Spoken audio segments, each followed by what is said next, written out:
let's think about this. There are syllables in our language that sound just like other syllables.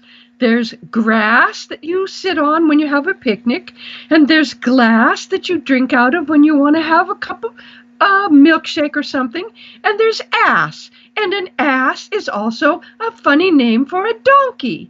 So if you have a glass hole, it's not a problem.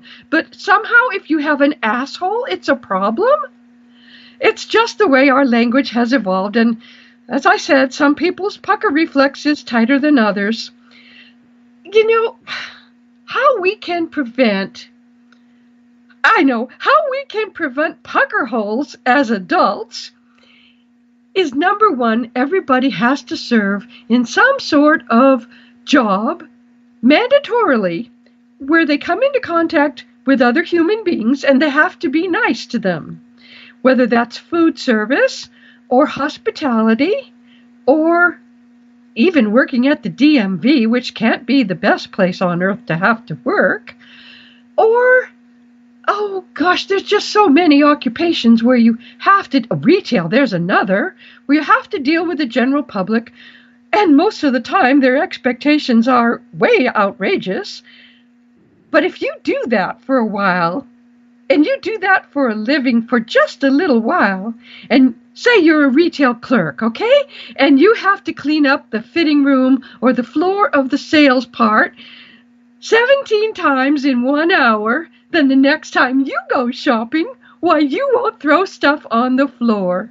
And notice I said stuff instead of the word that rhymes with hit. Hello, I just wanted to say listening to you reminded me of Miss Frizzle from The Magic School Bus. It used to be one of my favorite TV shows growing up. Just saying. This was an absolutely fabulous post. Well done. You're right. If you deal with the public, you will learn to behave better. Who was...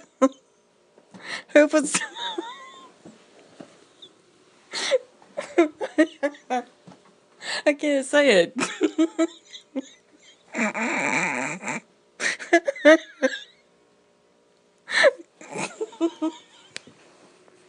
Who was that gave that to put that out?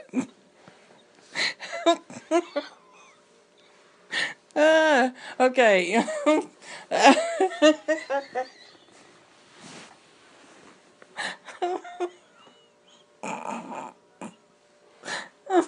I think I gotta go now. That's got to be one of the funniest things that I have heard in quite a while.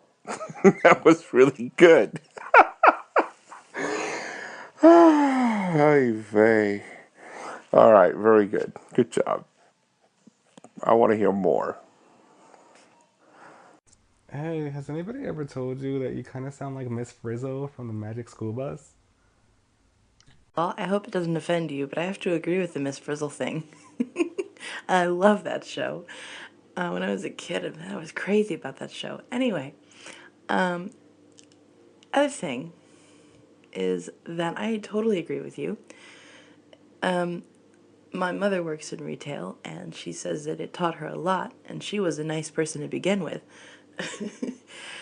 The other thing I want to tell you is that I was in the store the other day, and all of a sudden I hear all these people walking past me going, "Oh no, oh my goodness, oh no."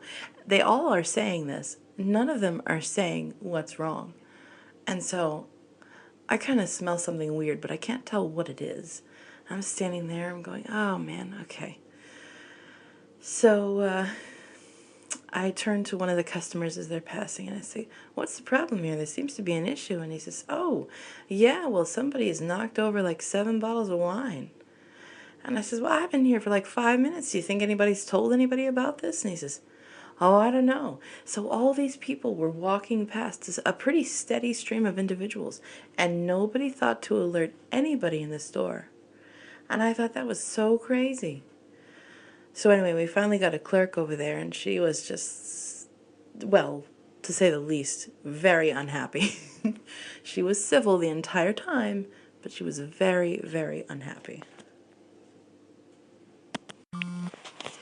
It would be so nice if your theory would work, but I think that people are so selfish they tend to forget. Even when they're retailers. Even when they're, yeah, they just forget. Unless they're at work having to be nice to the public, they forget when they're not at work. So, I don't know. Good post, though. Oh my gosh. Hey, I have another idea. You want to hear it? It's called Let's Stop Dancing Around the Subject and Say It for What It Is and What These People Really Are. Assholes! Woo! Guess I should have made you aware of the memo that obviously no one's given you is you're not cool enough to call yourself Potty Granny.